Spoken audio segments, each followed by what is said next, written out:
One of the biggest issues that thousands of grapplers all over the world have in regards to the top game is actually keeping position. So I'm going to talk about that. I'm not going to talk about it in regards to holding a position. I'm going to talk about it in more of a dynamic manner. What I mean is understanding when you need to move. All right, I'm not going to go over every single aspect within this video because you can go on the Grappler's Guide and there's actual sections that talk about top game key points, which is keeping the position, top game when to move, right? So the proper time you should be moving, and also top game where to move. So where you should be moving based off of the position that you're in. So if you're a Grappler's Guide member, find those videos. You'll get tons of tips in regards to these aspects. If you're not a Grappler's Guide member and you do join, you will find those as well. But the main point of this video is to basically give you this concept. So basically, let's say I have Dan in side control, right?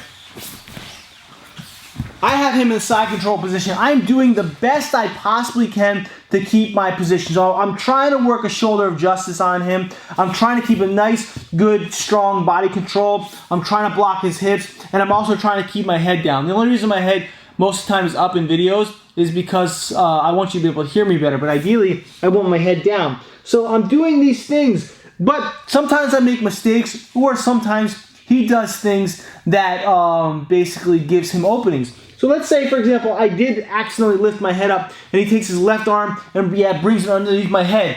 This is a point, it's kind of basically like an alarm is going off. It's saying to me, red alert, red alert, red alert. He's about to escape. He's creating space. I need to move at this point. A lot of people, especially beginners, they're just trying to do all this stuff. So put more pressure. They're still trying to hold.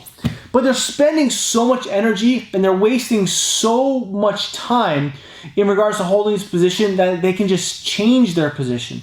So this is a moment where I should not be holding my position anymore, okay? Because I can no longer put this downward pressure. So what can I possibly do? I can switch my hips here. So now I can switch my hips and I have him in side control. It takes less pressure off of me here, right? But however, let's say, for example, I switch my hips.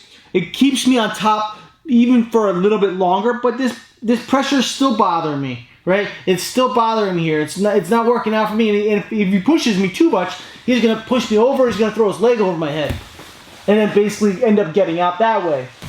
But we don't want that to happen either. So he's continuing this pressure. So what I'm going to do now is I'm going to take my left leg in, bring his arm over, and I'm going to turn this direction. Basically, what I'm saying is, if he makes a reaction that is starting to make me lose my position, I need to change to a different position. This is one of the best ways to keep your top position. You need to learn when is the best time to move and where are the best positions to move to. Okay? So I'm here like this. I have north-south now. And now let's say, for example, he's starting to put his hands on my hips. He's starting to create some space. Yeah. So he's starting to do this stuff. If this happens, right, I might be in a lot of trouble. So let's go back a little bit more. As soon as I start feeling him starting to create space, I might start walking back to side control on him. Or let's say, for example, he starts pushing on my head again, right? I might pop up to knee on belly because he's basically taking me this direction, making it easier for me to pop up to knee on belly, and I'm still keeping my position. The point is, I'm not being static, I'm being dynamic. Whatever he gives me, it's basically telling me I should be doing something.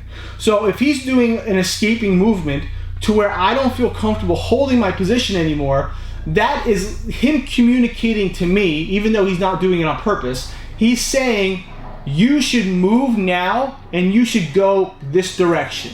Right? So each particular thing that he gives me usually presents me with certain options that are available to me so I can basically stay on top. And we talk about that on the Grappler's Guide. So we talk about when you should move. So these were some examples. He gets his frame underneath my neck.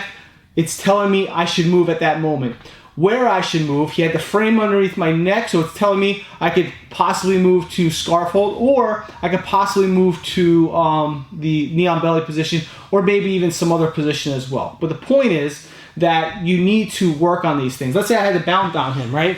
So we're here, I have the mount. I had this position, boom, I'm trying to keep my mount, and he's starting to do like an elbow knee escape on me. he's telling me that he's getting out and I might need to move. So what I did was I quickly changed. Instead of being stubborn and keeping this position and trying so hard to basically just hold him, even though I know he's getting out, I changed from one top position to the next. That's why I call it a top game. It's not just side control. It's not just north-south. It's not just scarf hold. It's not just knee on belly. They're all a system together. It's a super close family that you need to work together. That's extremely important, all right? A lot of people get very stubborn, especially when it comes to side control. They get to side control and they do everything they can to keep that position, and then eventually it fails on them and the person ends up getting out. You get frustrated, and then you basically lose hope that you're gonna even get attacks on your opponent to go for particular things. So really focus on this concept. One of the best ways to keep top position is to know when to move and to know where to move, all right? And to just know to move in general. You should know that if you want to keep top position, you have to move. If you do not have a dynamic top position at the highest level, you're not going to be able to hold your opponents down. It's just not going to happen. You might be able to hold down a white belt, but even then, if you have a white belt who is super athletic and just doesn't stop moving, they're going to give you a hard time in regards to holding them down as well. So play around with these aspects. If you have any questions or comments, post below, and I'll do the best I can to help you out. All right, peace.